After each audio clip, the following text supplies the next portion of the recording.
করে এসেছি প্রচুর মানুষের থেকে, প্রচুর অশান্তি থেকে।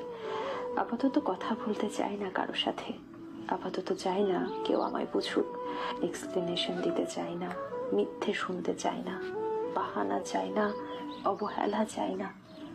যেখান যেখান থেকে আঘাত পেয়েছি সেসব জায়গায় ঘুরে তাকাতে চাই না।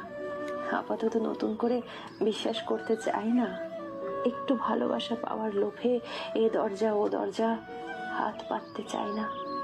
আপাতত দূরত্ব চাই, অনুভূতি আর মানুষের থেকে। সবার কাছে অপ্রিয়, ফ্যামিলি, বন্ধু বান্ধব, প্রিয় মানুষ কারোর মনের মতো হইতে পারি নাই। যত অভিযোগ আমার উপর, হারাই যাবো, অনেক দূরে চলে যাবো, কখনো খুঁজে পাবো না। আফসোস করবা ঠিকই, কিন্তু আমারই পাইবা না।